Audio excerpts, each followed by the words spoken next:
Good morning. It's time for Comics and Coffee with Cliff. I've got Aaron Z. Mack from Cynation Comics. I've only been saying Cynation for 2 weeks, but you did great this time. Got it right this time. You got it right. You one of the rare. I think people are starting to get the name right because we keep hammering it in with the reels. Right, because that's what you want with your branding. That you have to hammer the message. Yes, to your audience. Hammer your audience. Which reminds me, we'll be back in a moment.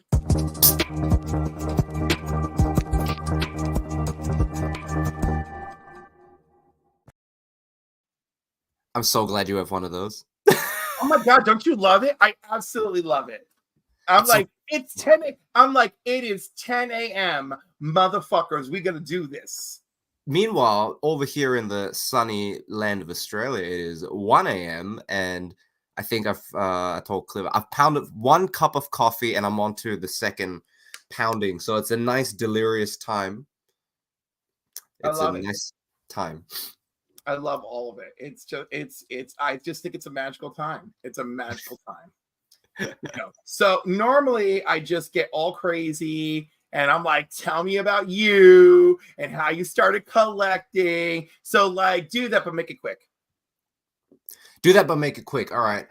So it was back in 2021. Obviously, COVID and everything was happening. And where else do I turn to but Facebook Marketplace for a new obsession?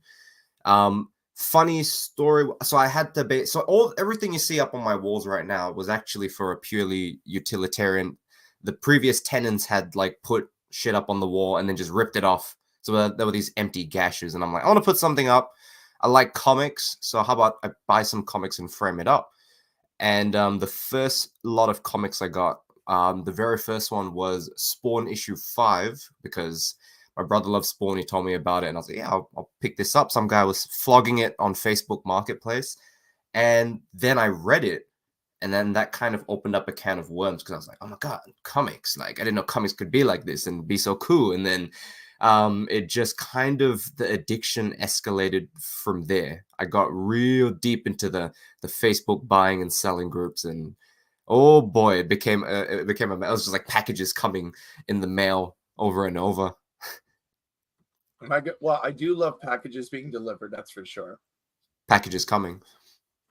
Is that a platypus cup that you're using? Is that a No, it is not, and this is a good plug. This is a raccoon mug. Y'all Americans, I don't know what I'm gonna dip in and out of accent, but this is a raccoon mug that my missus or my partner made me. Little raccoon. Why is your only American accent like my American? Right, like why is it cowboy? Like why is it that? Is it like the John Wick with you? Okay, the cowboy one is really fun. MJ Comics, what up? It's fun. It's so fun to do. It's so fun to be a cowboy and ride on a horse. But I like I don't know. I like doing them for fun, and people from those parts, they're like, that's not accurate, and I'm like, I don't know, man. I watch movies and. I was gonna say, what do you want? He's in Australia. He's watching TV. Exactly. Literally, it's like, and look how Americans act. It's like, oh, another shrimp on the barbie, mate. And it's like, shut up. The funny thing is, Australia is a lot more boring than the US because we do have variations in our accents, but I don't hear it because I came from Singapore. So as far as I'm concerned, I'm like, everybody's just like, yeah, mate, fucking this and that. In the meantime, like, you sound Australian, which is I think because I spend like half of my life here, so I'm like fusion food. Some people have noticed that there's a very slight Singaporean in there. And after a while I started to hear it and I was just like, get out of here. I don't want to hear that Singaporean accent. I spent so many. You have like a modified Australian accent, but you still sound Australian. Unlike, it's really funny. I was like in August watching the Canadians argue about who has a Canadian accent. And I'm like, you don't. You also, I could leave all of you at the Jersey Shore right now and no one would know. No one would know. The only giveaway is every time you guys say USD. That would be the giveaway. USD. Well, because so many there were these Canadians that I met overseas, and I was just like, you guys just sound American. They're like, oh no, we don't. We have a slang, and then they start doing the real hick accent, and I was like, yeah, that one. I like that one. They're like, oh hey there, I'm from Saskatchewan, and oh yeah, that one's funny. Oh, I'm Saskatchewan. You're from Saskatchewan, don't you know? Hey, I love that. That's a mighty fine bread you got there. Oh, goodness gracious.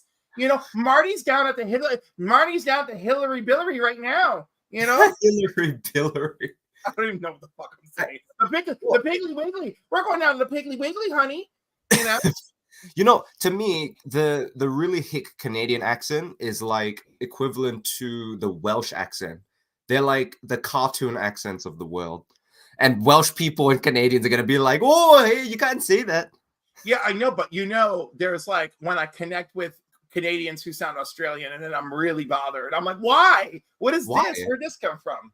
Is it a I don't know, more of the British Columbia? It's like I'll meet like some like middle Canadians, and I'm like, like mid-country Canadians, and they'll either sound very American, which is great, or this like Australian like accent will come out of them, and I'm like, what is this?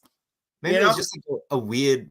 How they've got like German communities in South America. Maybe it's like that. They got everything up there. It's crazy because the people over in Nova Scotia, the Nova Scotians sound like the people you'd meet over in, I don't know. I can't, like, it's just weird crossover. And I love how you said Nova Scotia and you just had to go Nova Scotia. Nova Scotia, yeah.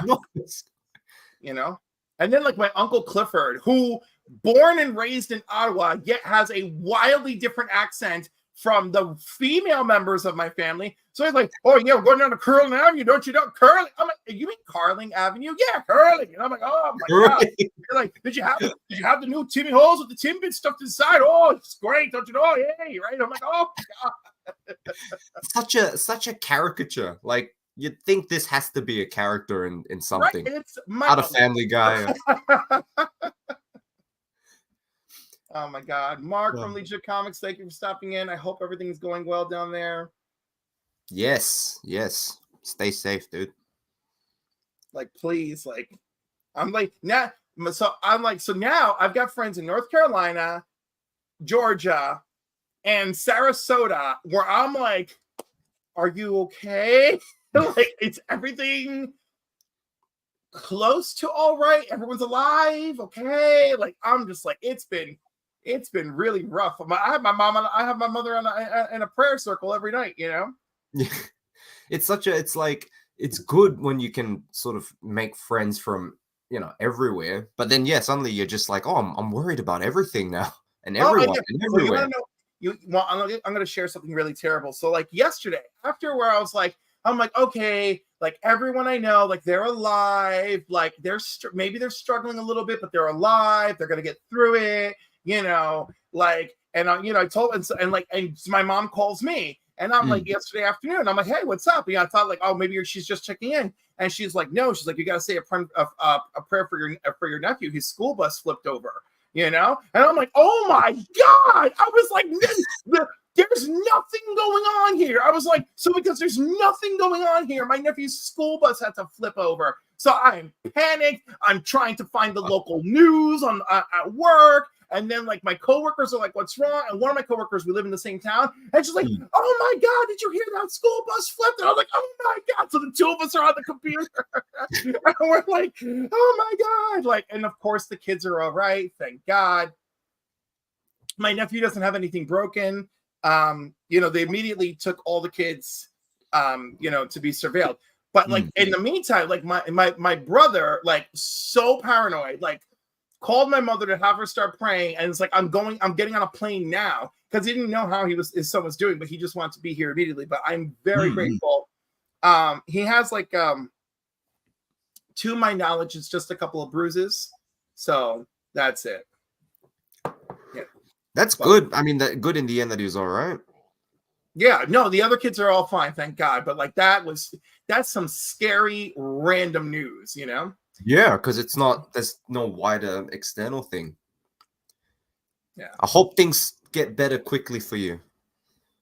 I was gonna say, I'm like, How's the internet over at ABX Park? go He, put it. Go he put got in in there the first. hours there. We miss you, Mark. I hope everything's gonna be all right soon. Oh my goodness. All right, on to something lighter. Well, I was a nice light segue was when you talked about buses. I remember the first time I saw an American bus and it was yellow, and I'm like, oh look, that's the way buses are meant to be. Because I'd seen buses in every other. In Australia, they're like silver and blue. In the UK, they're red. And then I went to LA and I saw one, and I was just like, it's the magic school bus. And I was like flipping out in a suburb, and my mate was there with me, and they're like, what? Relax, dude. And don't get so excited seeing a school bus. It's weird. People are gonna look at you funny. And I was like, no. How people? Do you know what was weird? The first time I ever had foreigners at work, back when I worked at IBM, we had an entire staff come from Brazil, and it snowed. Oh yeah. And they lost their minds. We straight up had to take a break just so we could watch the Brazilians play in the snow. They were like, it was beautiful because these are grown ass people and they were having their time of their lives, you know? And it was so cute because like even their manager was like a child again. And it was nice because like, I don't know, like, you know, like at the time, like we didn't work for like horrible people, but like, you know, our management was like stiff. So it was like really nice that like there was like this moment in time where like everyone felt like we got to watch these people feel like kids, and like it touched us. Like we all got to feel like a kid again just for a moment. You know, through them. Like wonder. Right. And it was like, right. It was really like, they were just so like, oh my God, this is like my first snow ever. Like it was just amazing. I mean, I can totally relate to that because, like, I remember in when I was growing up in Singapore, the closest we had was a place called Snow City where they artificially created snow, and it was banging. Everybody was like, "Oh man, have you been to Snow City? It's awesome." And it's just like it's not that big, and they created like an artificial slope. And then when I came to Australia and then saw real snow for the first time, I was like, "Dude, this is insane! It's everywhere!" And it's pretty magical. I get that. It's pretty magical. However, would not want to live in a country where it snows though. I mean, I'm stuck here, so like that is what it is. That wasn't a dig. It wasn't a dig at you. You know, but like no, like the snow is like, well, thanks to global warming or you know, climate change or whatever you don't want to believe it is out there. You know, like the winters have been lighter on me in recent years, but then they're vicious because it'll be like light, devastating winter power. You know, storm is angry. You've taken another man from her once again. You know, like Pocan Joe, I love you so much. Good man. I love him so much. I wake up every day. And I'm like, my heart hurts because like I haven't opened his box, and it's sitting there and it stares at me. It stares at me and it whispers to me. It like goes into my psychosis, and it's just like, I am a symbol of you being a poor friend, and you haven't opened me. And you don't, and it's like, and although you know the main content inside me, you don't know if there's anything else here. You don't know if there's a special note. You haven't made any efforts. You keep making plans. You look at me and you lie. Like this is the conversation that Doc has with me every morning when I wake up. Every morning. What if there's a very specific current affairs note in there, and then you open it up and you're like, well, this is well outdated now. Well, then what can you do? You know, he's clearly alive. He's in the chat. So like we're doing well. You know, but the thing is, he made me this thing where you're like supposed to keep your man suppressed, right? And like, so like, I want to have a man suppressed in it when I open it. So like, you know, like I want to make it, I want a full sexy demonstration, and like trying to find, you know, a man suppressed. Well, I feel like I'm not. Well, I forgot the name of it, but like they're like in this like thing, and they're like caged up, so they're like cuffed and collared at the same time. Right, you know, because I started imagining like it was like a man blow up doll, but it was flat packed.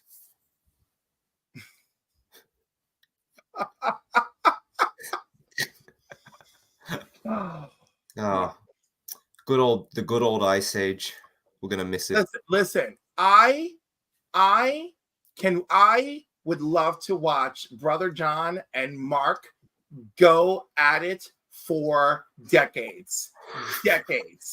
You know, they both have read too much, seen too much, and it's just a magical battleground to be on. It's like a verbal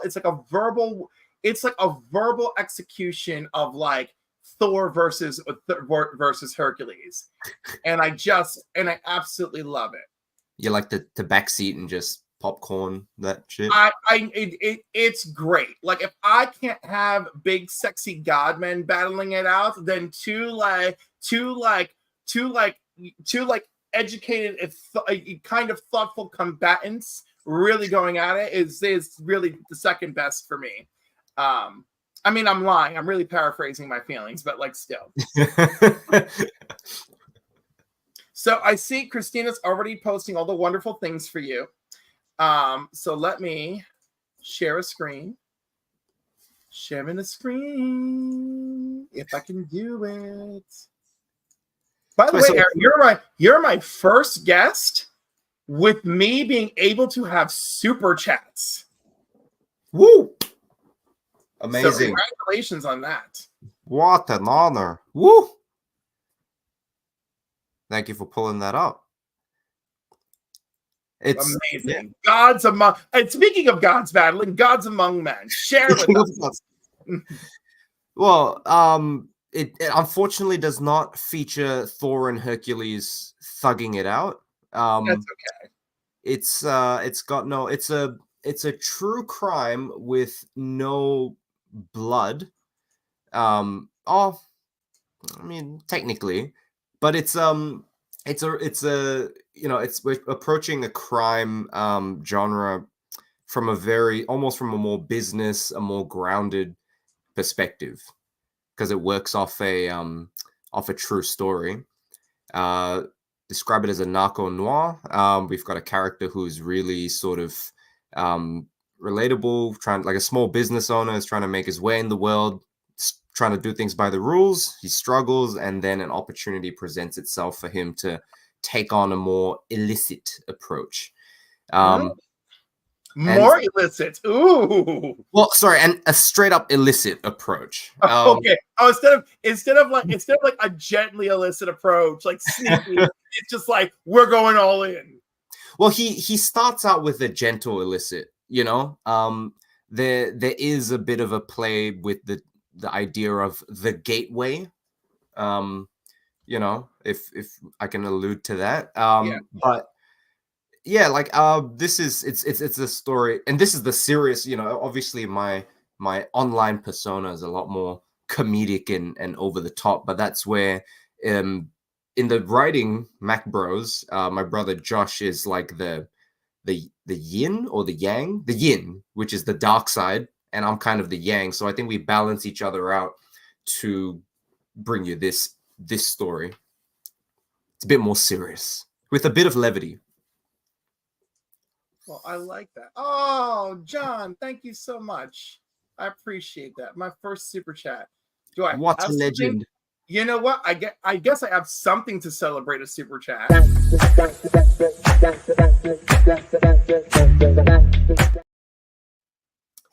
Yay! A super poll. You bet it is. Yeah. No, not comic themed or coffee themed at all. But oh, come on! Have you seen what the other people have out there? I gotta find me some gay shit to compete. Come on. That's your theme. Everybody's gotta have a theme. It's like, it's funny, right? Because I've started getting clipped. Like last time when I was on a thing. Next time it'll be somebody's face shooped onto that pole guy. Let me tell you, Reno is wonderful, and if he can make clips exclusive for me, which I hope will happen one day, I will love it. Love it. Hell yeah. And then you just build it up slowly. Like I said, and I'm sure at some point the innuendo will drop, because as the coffee starts to kick in, the delirium sets in. It'll get. I'll make sure that you've earned that mature audiences advise sticker at the beginning. listen, I earn it just but as soon as I play it, I earn it. As soon as I play it. So that was Gods Among Men. Let's talk. What do we have here? I know I got something. I know there's somebody named Anna who's on the freaking poster or something. There we go. Booyah. Yeah, you got it all. Anna. Now, immediately they look like trouble, so I feel like this is a good thing. It's good. It's good trouble. And definitely, if you couldn't tell,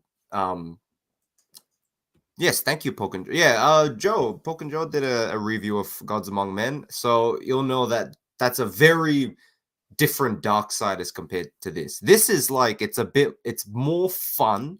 We get to have a lot of fun with this one. It's actually band merchandise that we made for the band Anna. And it's a one-shot special with Cliff as the character Berkeley. Maybe an Anna. Because we're gonna have some wacky some more wacky fantastical things happen in this one. The other one's all gritty and serious and Breaking Bad-esque. And this one's like, we were inspired by manga, the way they tell long form stories and the way powers develop, because this is always something. Hello. This is always something that's bugged me about, and this is going to be a little bit controversial, but it's something that's bugged me about Western superheroes. And that's what I hate about Eastern bullshit. You come on here thinking your shit's better. Right. I know. You know what's funny? Is you're like, it's got to develop and grow. And I'm like, no, it doesn't. No, it doesn't. Okay? You know what I'm going to say. Superman took his whole fucking childhood. We covered that in 5 pages. It was his childhood. He's Superman. Goku is here and has to die and come back 100 times, train with 1,600 different motherfuckers. I'd be like, for 30 weeks of my life, I watched that man power up. 30 fucking weeks, I'm never going to get back from my childhood. Watching him power, watching people have thoughts. 30 seconds of their cartoon life was 30 weeks of my life. Bullshit. I call bullshit. The Goku one I have to agree with, because I remember every time I woke up when I was in Singapore, somehow Dragon Ball Z would be on at that time. And I was so annoyed, and that's why I never got into Dragon Ball, because I'm like, why is it for like weeks on end, Goku is just sitting in some chamber? And I'm like, what are you doing? But yeah, no, it's Naruto. Naruto is the gold standard. Naruto, you're correct. It is the new gold standard, and Naruto did a great job of working with what they had. One of my favorite early episodes is where his little gal pal there is alone, and she's doing that ninjutsu where she turns into a log to trick the guy who's attacking her, right? And then when he thinks he's figured out her attack, he strikes and it's actually a log, and she gets him from behind. And it's such a simple story back before Naruto became a better series. Like Shippuden is the better one, right? Yeah. But like it was such a simple thing, and I loved it. And it wasn't just about, how are we going to power up next? But all of them suffer. A lot of the classics, including, and I know people are going to hate on me, including Yu Yu Hakusho, right? Is about like, how do I power it up to the next level? And I'm like, can we just fight some demons already and just finish it? Like it's a spirit gun, and like the one that I really liked, where I thought there was real thought that went into the battles, was Inuyasha. I thought Inuyasha was thoughtful. My biggest problem with Inuyasha is it took too fucking long.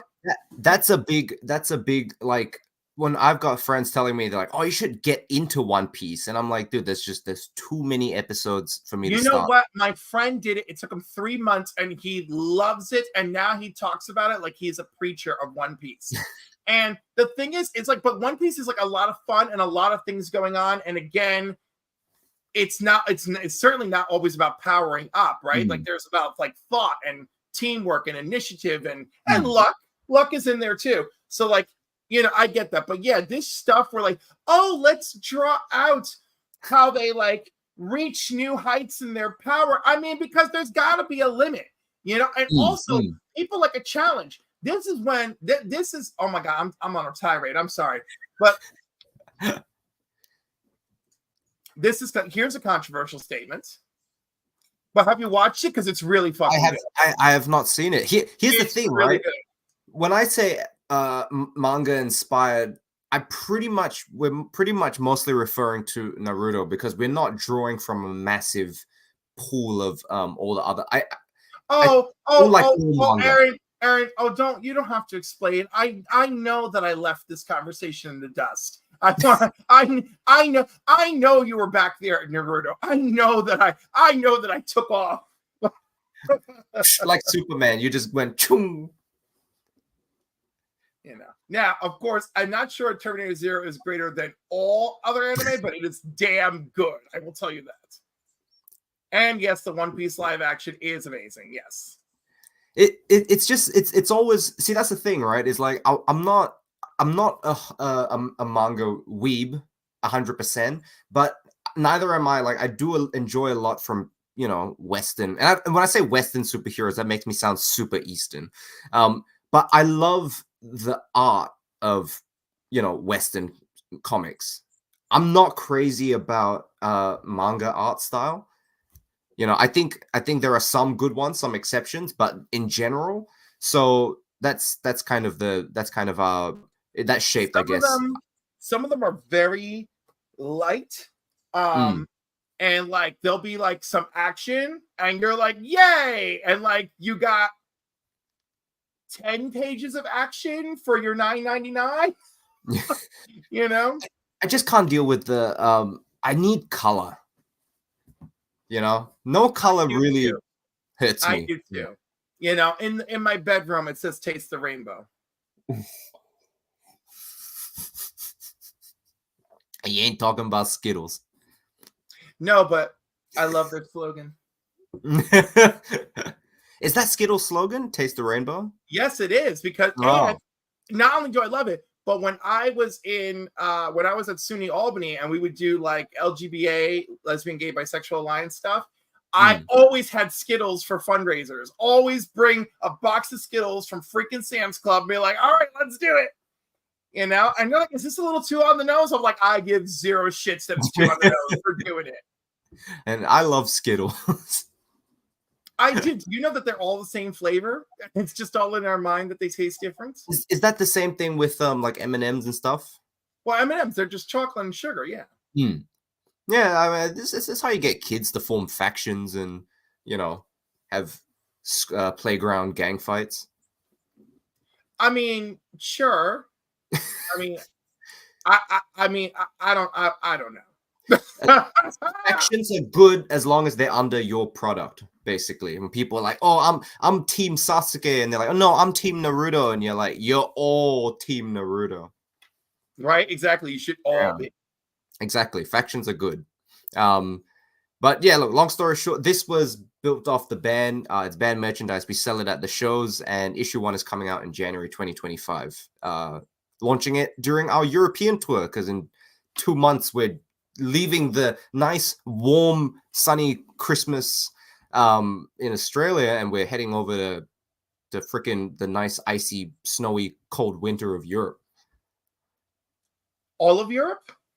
Mostly. So Hungary, Poland, Germany, Czech Republic, Slovakia. So mostly. Why did you choose so many depressing places to go to? Like there's like 2 in there that are cool, and like the others, oh my god. For 2 reasons. One is it's the more cost-effective tour, and B, it's in depressing places you can bring sunshine. We can bring our Australian warmth. Well, in the Czech Republic, I hear there's some excellent beer gardens, so good luck with that. Also, remember to review the laws of the land before you go. Because that is one thing that my dumbass travel friends, because Americans are not well traveled. If you like whatever you see in the movies is not true, okay? That's people with money, and they usually figure that shit out, okay? That's an example. But basic bitches like me, like, no, you get on Google, you figure that shit out. because you will get there and you will think it's all good. And the next thing you know, you're somewhere in Berlin and you're saluting and your ass is getting arrested. Keep your hands by your sides at all times. My friend was in Germany and they're at the Archipelago and the guy is talking about the Archipelago and where Hitler was giving his famous speech. And the tour guide does one of these. Oh, right? And my friend is recording it. And just him doing one of these, you can watch the locals stand in place and watch him with their eyes bugging out. Like, what's he doing? And then the tension. The tension is palpable. And I was like, oh my God. So, like, yeah, I may have barely left this country, but yeah, there's some things I know, and it's review the fucking laws before you do. Oh yeah. No, that's one of those things. I think it's weird. I think this trip because there's gonna be. It's not like a holiday because it's literally like the show. And then we jettison off to the next city. So the most I think I'll see in each city is maybe like a 7-Eleven, if they have a 7-Eleven. Right, God knows what you'll get there. What's the equivalent of a 7-Eleven? You know, one thing that's really nice is most places you go to, you'll see an Aldi. Well, I mean, Aldi's German, isn't it? It is, but we have them here.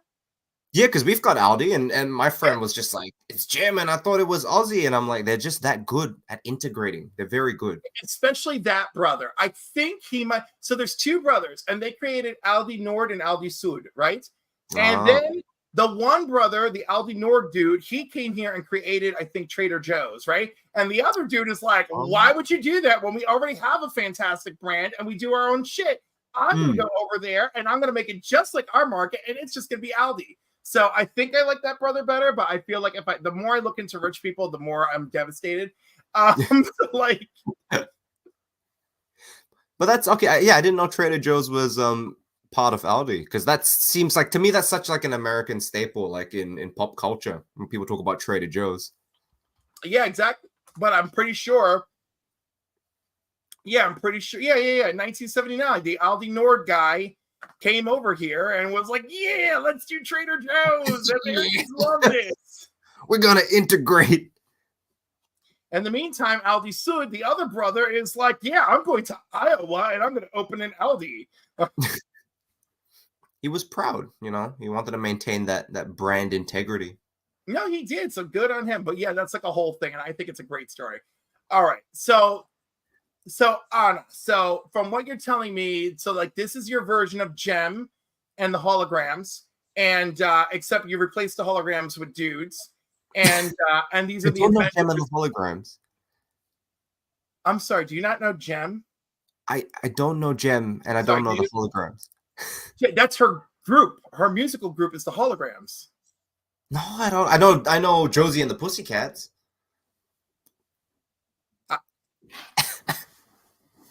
Oh, it's getting hot in here now, so the jacket comes off. You better leave that jacket on for a minute. You need the protection. I'm sorry. I'm so sorry. I can't even. My words. I am dying. Gem and the holograms. You know what? It's a dated thing, isn't it? It is, but it's from the 80s. It is like from the time of G.I. Joe and Transformers. Yeah, but G.I. Joe and Transformers really broke through to the mainstream. You know, they were making stuff. So did Gem. So did Gem's ass. Gem broke right through. You know? And then her enemies, the Misfits. I'm just completely spacing out. I'm like, nah, none. It totally looks like a product of the 80s. And to me, it's like something that I don't think could transcend to the next era. Of course not. But the point is, she's a damn staple. I mean, her father left this machine called Synergy, which provides all the hologram technology she needs. You know? Like, and of course, there's like some greedy dude who wants to push the Misfits, you know, and all that shit. And then she's like, no, I'm not going to do this with my father's company. And like, we're having none of it, you know? This is a completely yeah, it's a completely brand new. I don't know if anybody else in the comments know Gem and the holograms, and they're gonna be railing on me, going like, "Oh, you don't know Gem." Oh, they know Gem. They know Gem. We'll see. We'll see if they know Gem. But yeah, okay. I guess yeah, it is kind of like Gem and the holograms.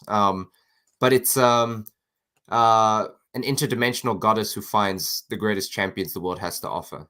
So that's. Oh my god! Oh, it's like Knights of the Zodiac. I also don't know Knights of the Zodiac. What is happening? I'm sorry. Okay, maybe you know Knights of the Zodiac as Saint Seiya. Do you know what Saint Seiya is? No, but see, the name Knights of the Zodiac is somewhat familiar. But done. I'm done over here. I'm having a moment. I'm dying. Commercial break.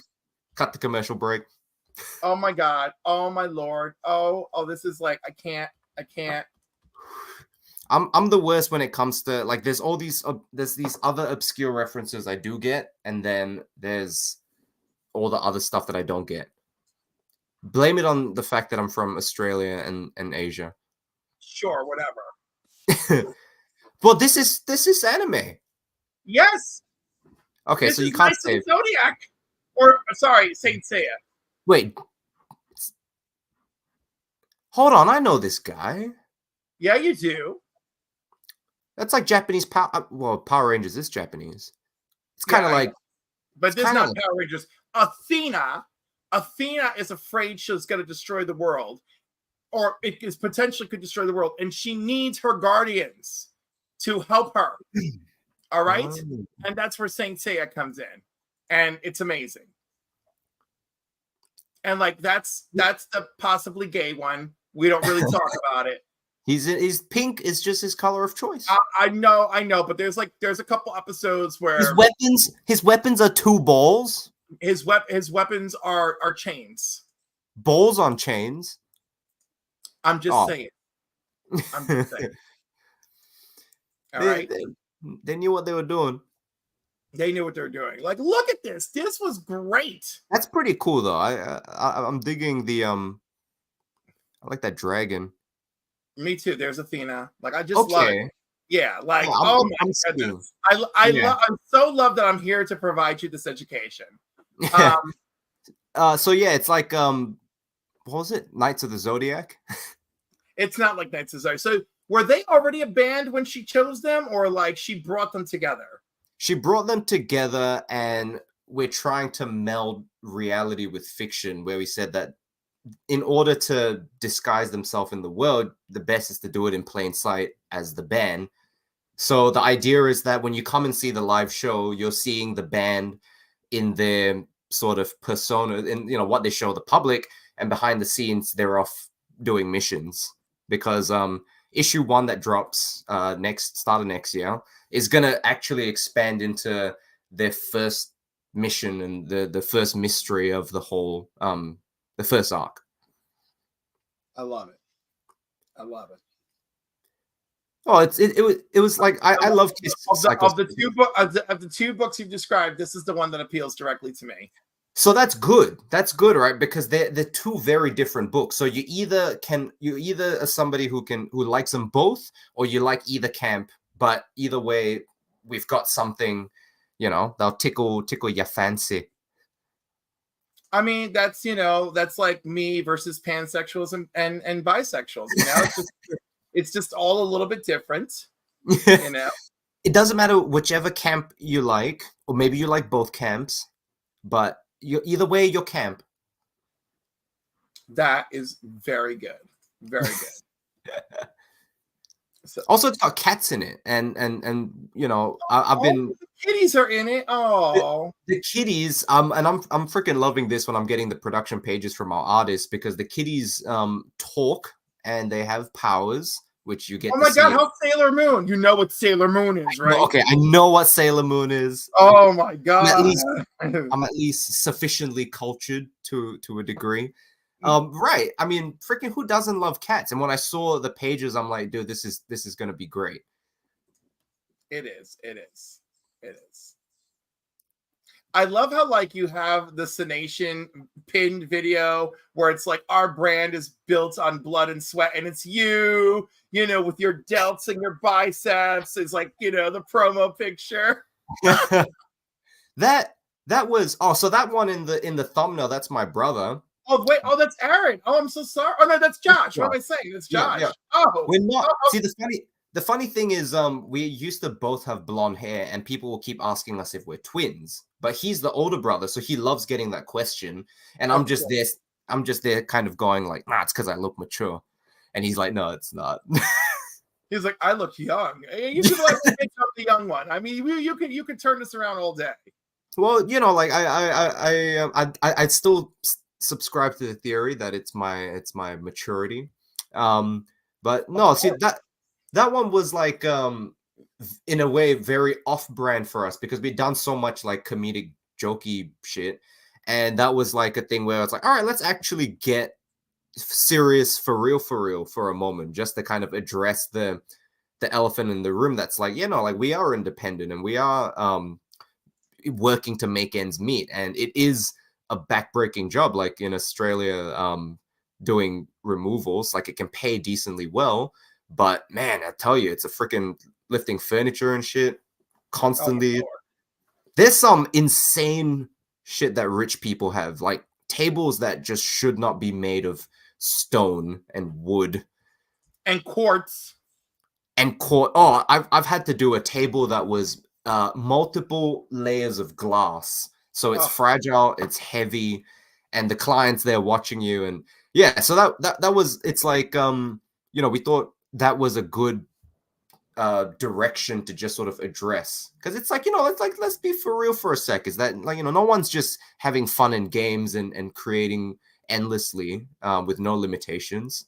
That's right. So yeah, I have bled, I have sweat, haven't cried yet, so the tears are, you know, sometimes close. So and I think on one occasion I peed my pants a little bit, so that's not really a good hook though, built on blood, sweat, tears, and piss. So we just kept it simple. Yeah, I know. You know, I mean, we've all had those days where something happened where we're glad that we magically had an extra pair of pants in the car. Not always. Sometimes you go on commando just because you gotta roll. And some days you're just really glad that you happen to have had a beach towel in the car. Yeah. Or that the stars didn't align, that the times that I ripped my pants were also the times that my underwear was intact. Excellent. You don't want a double whammy. No, nobody really wants that. I've had many frightening double whammies. Oh no. So that is well, that's where I started keeping extra pairs of pants in the car. And like now that I've lost a lot of weight, I have far less incidents. So that's like really good. But there were situations. There were situations. All right. So you know what? So we're calling that our comic of the week. Go check out Anna. First one, Anna. Anna doesn't, either one. And Gods Among Men. Gods Among Men sounds interesting. I'm just saying, I'm going to pick up Anna. So we'll call it the comic of the week.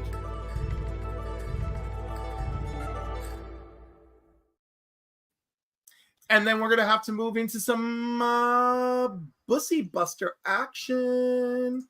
I was ready. I'm trying to get better at doing timetable things. Organization, admin. Yes.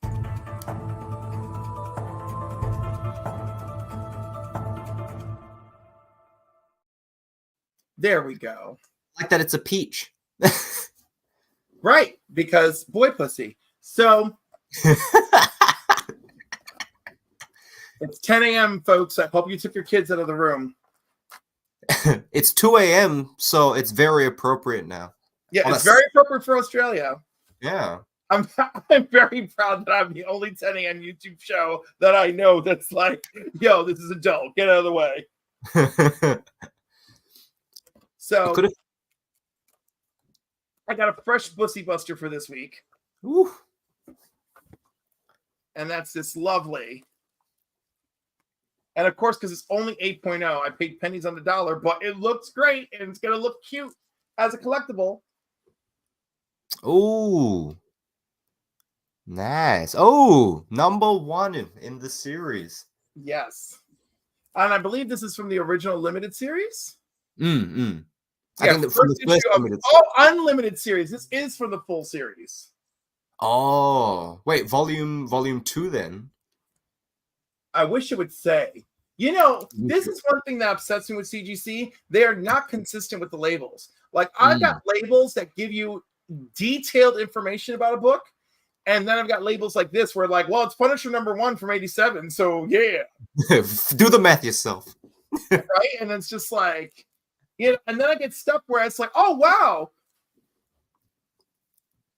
This is like the second Silver Age appearance of, you know, of Tigra, and like it's like amazing, and and like, and it's just like, and it'll be like, and then it won't even show up in Key Collector, and I'm like, what is wrong with all of you guys? Get on the, you know, why is it that every time you look up and it'll be some just like a wiki, you know, like a Marvel wiki, and then they always bang on with the information. Exactly. And then sometimes they're terribly wrong, and you're like, this doesn't explain anything about this character. I still have no idea who they are. I was like, I know they have light powers. One of the most annoying things I found was like when you had freaking the difference between like first cameo and first full appearance. That still goes on. Still goes on. There's an entire section of Key Collector just dedicated to that. You know? Yeah, even explanations on why one may be more correct than another. You know, one that continues to live on in Key Collector as an ongoing battle is Hulk 180 and 181. Is that the Wolverine? That's Wolverine, yes. Because he's clearly visible on the last page of 180, right? And then 181, he's on the cover and he's throughout the entire book, right? My understanding is the cameos are still more highly valued because it's regarded as the first. No? It's all about perspective. More people want 181 regardless. Regardless, they want 181, right? And then, like, we look at the Gambit issue, right? Like, there's the issue where Gambit's on the cover with Young Storm, and we know that was the planned first appearance of Gambit, right? Right. But it was right. But because of a publishing issue, it came out after the annual where Gambit appears, right? So that becomes, but it was planned as his first appearance. So do you go with what was planned and accept that there was a publishing error, or do you go to hell with that? It's this comic here he is in the annual, you know? Depending on what part of the United States you're from, and you'll probably have a big argument over that. Yeah, well, it's funny because Australia's got a much smaller comic collecting community, so it seems more unanimous. Like in my mind, first appearance of Gambit is that one with the Storm on the cover. Yes. Because I don't know, because he's on the cover, so I guess that technically warrants as a full. But then, right, with Wolverine, it's 181. Yeah, because they're in the whole issue. I am a little bit shocked that there is like, we have watchers, everyone's really quiet, and this is like a hot topic, and no one said a thing. Maybe they want to avoid the drama. You're right, because that's one thing we know is true about this community. We do everything we can to avoid the drama. I see you, Spruce Goose. So I keep screwing his name up. I keep saying too much, and I don't want to. Also, because you know, remember the first time I heard BussyBusters, I was like, "Oh, okay, it's stuff that we've broken the bank on to acquire." But no, it's how much you can save to get something good. Okay, no, then I've completely misunderstood. What? It's the excitement level. The excitement level. Okay. The excitement to acquire it is so great, it blew out your boy pussy. Oh. Okay. Then I think I like how you're like, I have a catalog. I have a catalog for this occasion. Well, I wanted to be prepped, so I've got to. You know what? Okay, I think I'm pretty. Maybe I'll just pull this. I like my boys to be prepped too before we get started. Thanks. We like to be warmed up. stretch. I like to. No, I like the war. Well, you know what? I can do a mutual warm up. Yeah. Well, okay. So like, I can still combine my previous understanding of the criteria. So one of the first things that I got that I thought was great was You really this. did not Google Bussy. Thank you. Yes, I have it on the wall. Yes. You know, to combine with what I thought BussyBusters was, I managed to snag this. So this in Australia, I think there's people selling for something like 60 Aussie, which is like what 45 USD. Raw? But raw. Oh my god! I should just start selling to Australia. Good lord. Well, you should. Well, the thing is, it's was it Omega Red first cameo. Omega Red's first appearance. I have it double signed right up there. But yes, my childhood edition behind me. Yes. Well, the thing is, I acquired this within a few different issues from this run, and the guy who priced it clearly didn't know this was the first appearance. So this was $5, 5 Aussie, Nice. which is like, what was it, 2-3 USD? It's really sad when you break it down like that, but yes. Right. But then this one was my first Todd McFarlane Spider-Man that I acquired. Do you know Pressable Defects did a whatnot the other night, and they couldn't sell that issue because so many people have that issue by now. That, you know, like that's so funny. But in Australia, let's fight for it. In Australia, the Todd McFarlane Spider-Man from the original, from the volume 1, is very highly sought after. Which now I realize I've got other stuff that I paid a bit more for because it was McFarlane Hulk, but then I thought it was about value. I was pretty excited to pick this one up, issue 1 of Haunt, because this series is really hard to find in Australia. Obviously came out before I got into comics, and then when I was like, oh cool, like what's this new character popping up in Image Comics, boom, couldn't find it. This is one of the earlier. No, I was glad, and I'm the worst. I really piss Bo off because he's all about the omnibuses, and I told him, I said, I'm more American that way. I value the floppies, and maybe this might rub some people the weird way, but I will buy like issues 1, 5, and 6 because they're available, and I'll just read them, and I'm like, I'll just read 2, 3, 4 when I get them, and I'm okay with that. That's good. Yeah, I don't, in the collector's spirit, right? But I was excited to get this because I found out that this was the very last issue of this run, Strange Tales. And I think Stan Lee wrote this one.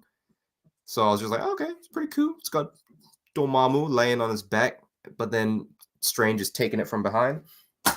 I've got some, they're not explicit covers, but they are suggestive covers. Do I get the green light? Right, I don't have to put my finger over anything, do I? No. You know what's funny? StreamYard is not giving me a live update on the chat, but I went to my channel. We are still live, and I can see the chat. Oh. So Madam Blaster has joined us. Hello, Madam. White Tiger Cool Calm Collected, thank you for joining. You'll be live later. Shattered Glass, Gem and the Holograms was one of the shows that was on after a good show, so people didn't really care. Real G's by both. Gambit never had a cameo according to Legion. Let's see, Velvet Joker, we just saw that Bazooka in Pit Poland, Daredevil and Wolverine. No one, Shattered Glass, there's no Marcus in the chat equals no drama. Oh my goodness. We missed out on so much. Oh my goodness. So all right. So chat, I couldn't see you because StreamYard is not doing the work. But okay, so Steam, yeah, I don't know, just so how dare you? Okay, but at least we're still live. So yeah, that's good because I was afraid that I was showing Gem and the Holograms, and all of a sudden it's over. It's over. And people were just not dated, don't know it. And I thought maybe I had won that battle. Yeah, you didn't. No. I knew they were too quiet. I was like, this is really weird. Anyhow, continue. I'm so sorry to interrupt. No, I'm glad we realized the chat's still going on, because hot topics. But I was excited to get these just because Glenn Danzig, and it's got Very provocative. yes, and I don't know how I discovered Verotic, but I'm a fan of Glenn Danzig's music, and then when I found out that he had a run of comics in 1995 and he was very anti-censorship, that I was like, oh yeah, I'm all about that. And so I picked them up and I was like, nice. It was just nice to have that in my collection. Yeah, I have to be careful. You do realize that you have other books for the Five Finger Shuffle, right? Sorry, what? Okay, you bring a BussyBuster, and that's like the comic that was so good it blew your asshole out. But then you need 5 comics for the Five Finger Shuffle. Are we eating into your Five Finger Shuffle? I knew about the BussyBuster and I knew about the rating of the covers. Give me a quick rundown. So the Five Finger Shuffle is 5 comics of your choice with the theme of your choice. Okay. But don't worry, you don't have to do that yet. In fact, you could start pre-gaming that. I'll have time to just quickly dig and find. And okay. We'll close.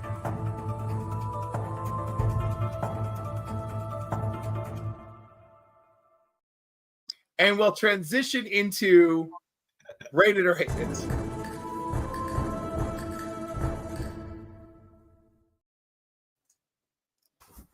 All right. I'm just extracting a box. You're like, you extract that box, sir. You extract it good. I'm extracting it real good. Okay. All right. So first up, this is from 2 years ago. This October, the cover price retrospective. Number 10 on their list was Batman 126, the Tyler Kirkham Battle Damage New York Comic Con Whatnot variant, limited only to 1,000 copies. Sir, do you rate it or hate it? I actually rate this one. Usually I like more than just the character on the cover, but I do like the detail in Tyler Kirkham covers. So I'm gonna rate this one. That's a nice Batman. It is on a scale of 1 to 5. I'll give it a 4. I think 5 is wow. 4, heavy duty. I'm gonna give it a 2 because I like Tyler Kirkham, but I otherwise don't care. But he does have an entire series of Battle Damage covers, and I respect it if you're going to try and collect them, right? Like if that's like your thing, you're really into it, then I get it. I dig that. And that's why it's gonna be a 2. But like, but for me personally, like if I had one, sure. If I can get one for $33, bitch, I will. But otherwise, like it's just fine. If I could get all the Battle Damage covers for $33 right now, I'd probably be out there like. Wait, all for 33? Each. If I can get them for 33 each, I would like Battle Damage. But we all know that's not reality. All right. Good. All right. Number 9 is Black Panther number 2 from 2005. This was because of the debut of the Wakanda Forever trailer. Of course, this book introduced Shuri to Black Panther. Do you rate it or hate it? I don't know. This isn't quite doing it for me in the realm of Black Panther, so I'm gonna have to look. I don't hate it, but I think this one's a 2 for me. Yeah, I honestly like a 3 for me. Like I enjoyed Shuri in the comics. I enjoyed Shuri's run in the comics as Black Panther. I don't think it's a direct value to the movie situation, which I kind of think is a weird spec anyway. But yeah, oh my goodness, 46 new comments in the chat. This thing finally blew up and collected. Yes. Mark, I have watched Hellboy, The Crooked Man. You are absolutely right about this movie. I don't like it as much as the last Hellboy movie. I actually thought that was very, very solid. They clearly had a lesser budget on this one. Well, you know, when you walk into a movie, you expect it's going to be garbage because no one's saying anything nice about it. And then you're like, but it's not garbage. It was that. So, like, this one, I walked into it knowing they had a lower budget, and like I could not avert my eyes to that it was a lower budget, but they did excellent with what they had. Excellent with what they had. And look, Locke is going to watch it tonight. Very nice. Very nice. Very nice. Look, Christina's on top of the chat. You're great. You're great. All right, we're doing it. We're doing it. Let me see how I'm gonna go peer over on the live chat. Yeah, see what else has been stirring. We're doing good. We're good. We're good on the live chat. All right. So Black Panther #2. Yeah, a 3 for me, a 2 for you. I respect it. The next one up is interesting, and I did pick this book up. A cryptic tweet by series co-creator Inaki Mirandi back in 2022 set off people specking on a Netflix pickup for We Live #1. Rate it or hate it? I need to get in. I need to come in for a closer look. All right, if we're going, I don't want to go all full analysis, but if we go gut feeling, I think I'm gonna have to go for a 3. It's not bad. It's not bad at all. I just think I'm like 3. I think I have to give it a 3.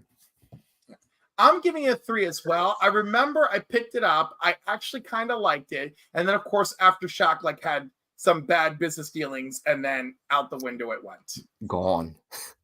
All right, Mark, I was shocked at how good they did for the budget. Obviously, a smart director. All true, and he is talking about Hellboy, the Crooked Man. Go check that out. All right, next up on the retrospective, it needs no introduction. It's the first appearance of Death and Gideon and Fake Domino.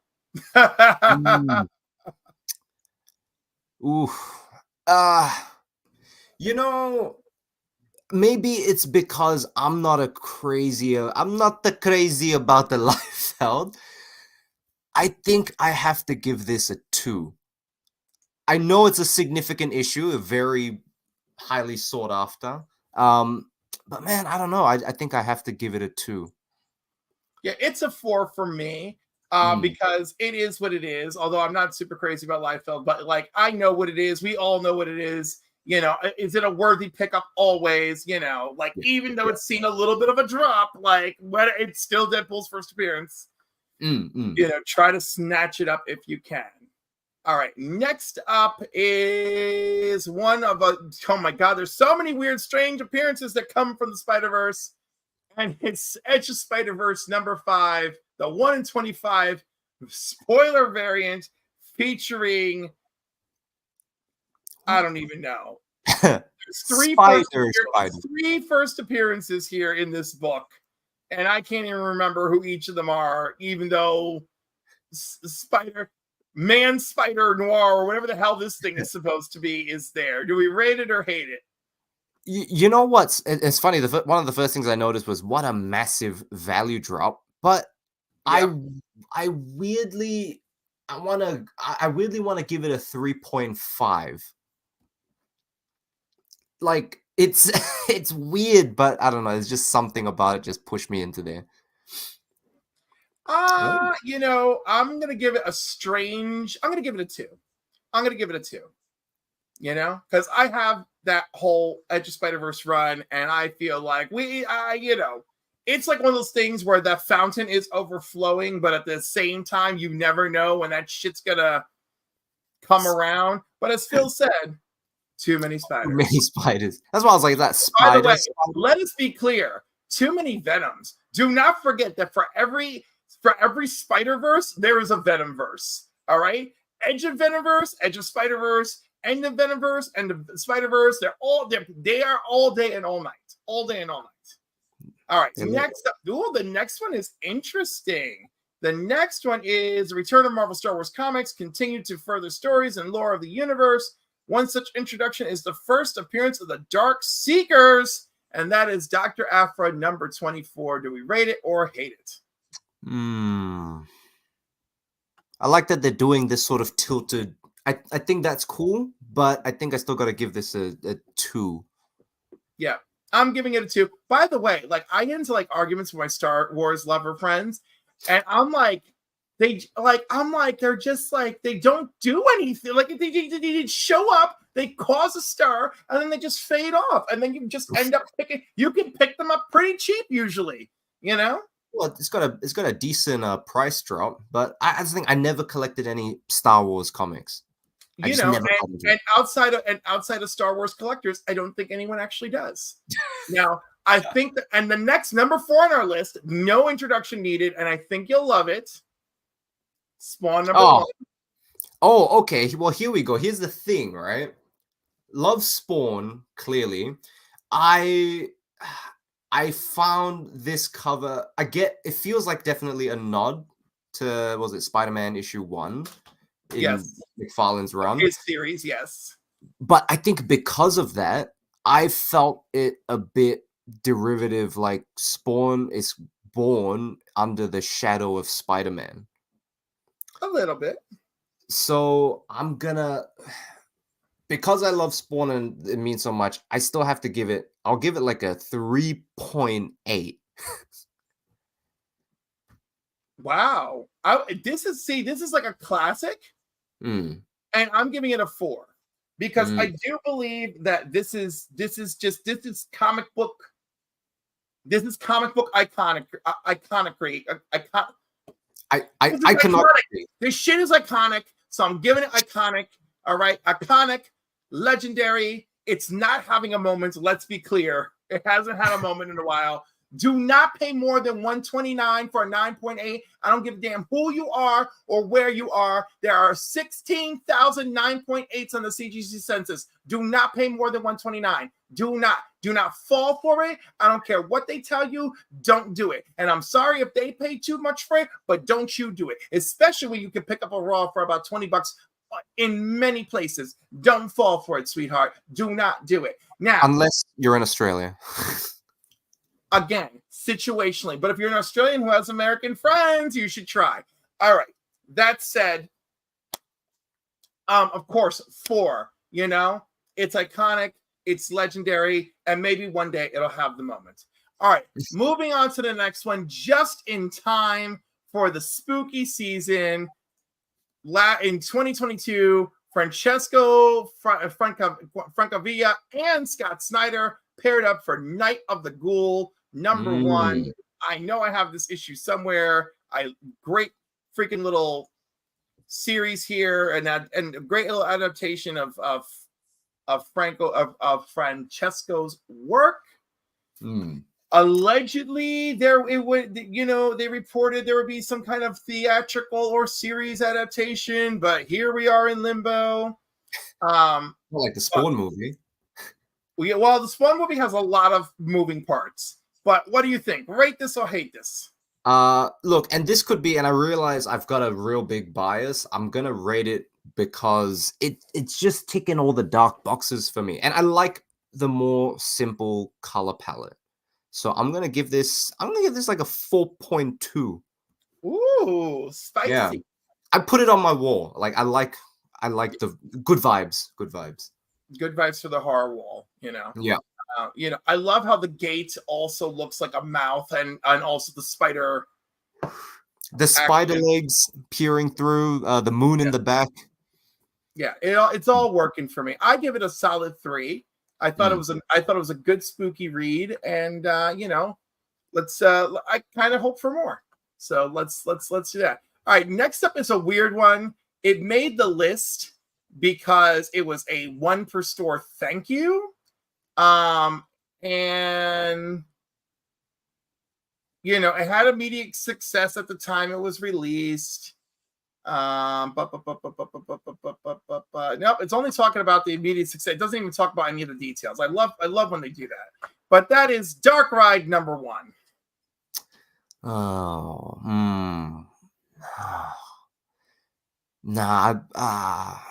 You look, I'm not crazy about it. I'm gonna have to give it a I'll give it like a 1.8. I want you to know, I think based on your comment from the last comic we just covered, I think you'd really like this book. Yeah. Just not this cover. Just not this cover. Yeah. Just this I cover. would go for probably the regular cover, the standard one. Yeah, I very much think you would. I very much think you would. I'm going to give this one a 2. It didn't check all the boxes for me, but it wasn't like super bad. And of course, I have a regular edition of number 1 of the many regular variants. All right, last but not least, again, this comic doesn't really need an introduction. It's all about Deadpool versus Wolverine. It's the deluxe edition of Wolverine number 88. This one, I gotta say, that's it. Clifford, 3 exclamation marks. I gotta say, this one actually worked for me. Like, I kind of like that silhouetted sort of element to it. So I'm gonna give this 3.5. Nice.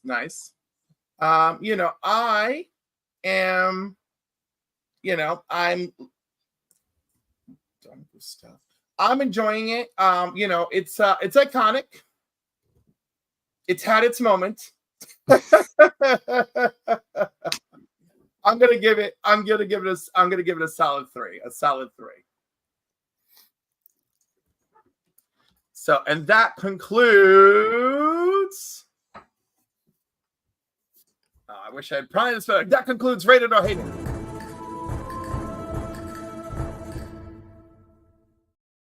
All right, now have I given you enough time so that we can get to the 5-finger shuffle? I have. Okay, so I've got an idea for a theme which is on brand and also fits what I like, being very selfish here. I've got more things that I could pull out that would fit the 5-finger shuffle, but I've also got enough. Oh, I bet you do have things that could fit the 5-finger shuffle, but we're not that kind of channel. Oh, not that kind of 5-finger shuffle. Well, you know what I named this after. Oh, I do. Okay, hold on. What if you kick us off while I duck my head and do a tiny bit of rummaging, and I promise I'll find something. I'm thinking the theme is... So wait, do I have to present the books? Yes, you present the books and the theme. Okay, I present the books and the theme. Okay. Well, Mark thinks that I should add a twist to Rated or Hate It, where if a book gets rated over a 4, I pause and buy a copy live to commit. Ooh. And you know, that's just not feasible. But I love where his spirit is. When I become big gay comic book Oprah, we'll do that shit. Big gay comic book Oprah. Yes. Okay, let me just do a quick scan. When my dream comes true. I feel like the worst guess possible because I've come on and then you're fine. I blew my load early. Oh my goodness. I but you know what? I no shame in blowing your load early because I always believe in giving a man a good time to recharge. You know, sometimes the second round is the best round, right, Mark? Testimony. We got to get that testimony. Okay, look, we'll see if I get that testimony. The box that I had in my room that was closest proximity can also fit this theme, but I wanted basically fit this theme. Well, look, I'm a guy of simple tastes, and I like dark covers, all creepy, spooky, which is like, ooh, spooky season's upon us. So I managed to pull out. Well, don't say it like that. Don't say it like it's lame.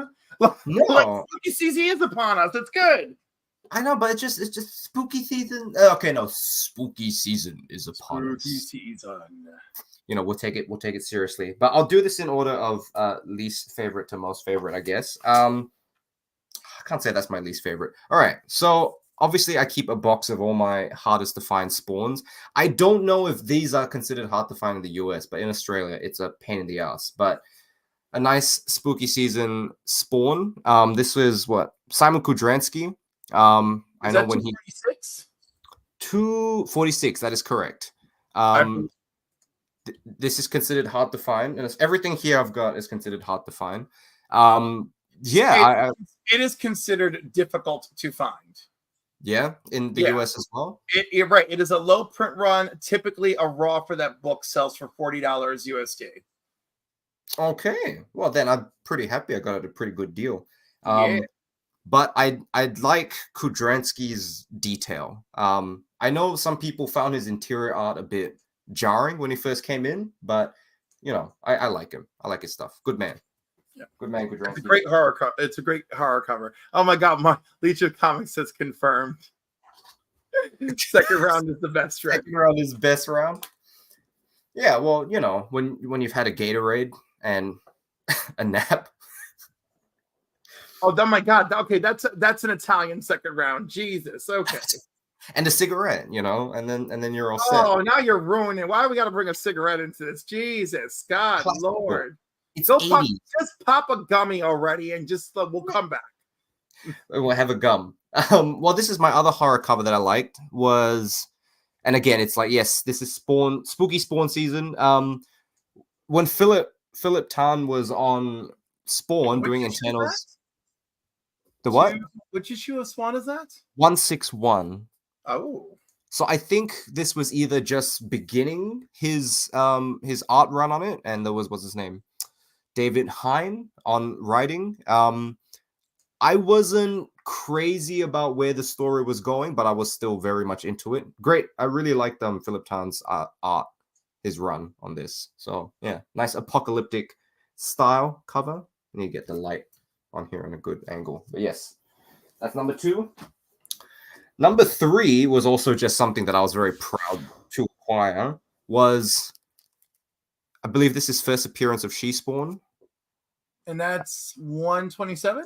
121. It's a Capullo cover, but it was that period of time when he was doing this sort of 3D spin to his covers, and I was like, "Oh, that's sweet." I think his stuff looks great with the 3D. It does look great. I love what the chains are doing. It's really nice.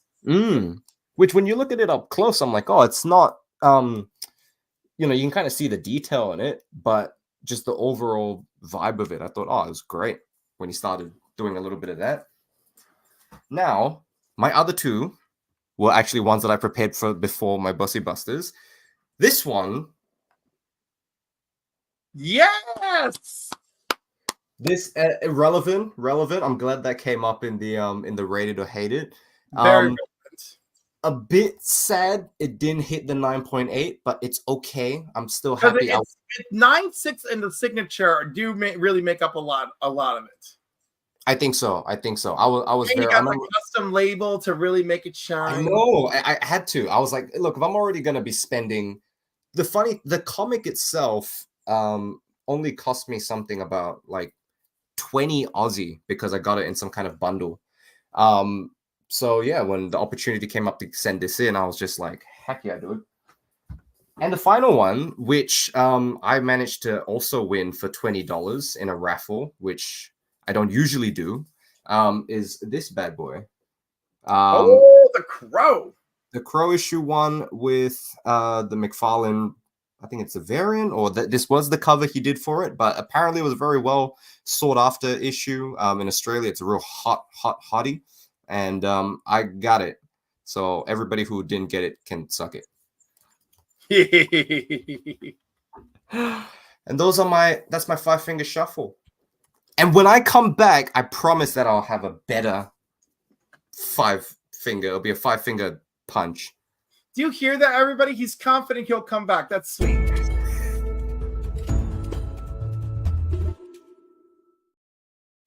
When you do come back, I expect a fully confident 5-finger shuffle. You said it yourself. The second time is always better. There you go. There you go. In the real chat, Mark said Cliff gave me a bottle of water and an already peeled orange he had prepared and waiting for me in the fridge. Already peeled. Yeah, and I'm like, that's how I do. That's how I do. That's how I love it. I love it. My goodness. Well, all right, sir. Is there anything left for you to share with us before we wrap up? No, I don't think so. It's just you know, I love comics. To the point that we wanted to make some. sitting in the back. And yeah, like look, love Spawn. I'm still a bit I don't know, saddened that the movie is taking so long. So But very, very. But you know what? I mean, he's a little bit of a perfectionist, but hey, you know, his intellectual property, right? I agree. I agree. It's just a little bit sad. But you know, like here's the looking for whatever else comes out in the future. Look, I'm always keen on seeing new titles. Stuff I didn't get to pull out was what was that? Something Epic, which I read recently, which I thought was great. Yeah, something But epic is yeah, very, very cool. Very I'm cool. I'm I'm always keen to see when something epic comes out, and I'm just like, oh shit, what's this new thing? So I always love keep it. And I love how much it drew upon like everything. it was grounded. I mean, not in the imaginary part, but it had heart. And I'm about dark, and then there's heart, and compelling characters. I'm all about that shit. And good art, amazing art. I can't disagree. I cannot disagree. I love it. All right. So I'm like looking around like what else is there? I'm like, I think we covered everything. I'm definitely gonna check out Anya, that is for sure. Check out the band. Yeah, maybe. So look, what kind of music do you cover? It's progressive symphonic black popcore. So I'll be checking out Anya, and I hope all of you give Anya and Gods Among Men a shot. And I really appreciate it. Thank you. Thank you for joining me today. I look forward to your next appearance sometime in 2025. And unless you come for my birthday special, that'll be a whole thing too. Oh yeah, that'll be good. That'll be lovely. All right, folks. Thanks for tuning in this morning. Have a wonderful day or a blissful sleep good night, depending on where you're tuning in from. Don't forget to catch Only Slabs this afternoon, 2:30 p.m. Eastern Standard Time. I already forgot the guest, but it's an amazing show every time. And Rob has the best weekly giveaway box that I know of in the YouTube combo community. So there is that. Until next time, love you all. Thank you. Peace.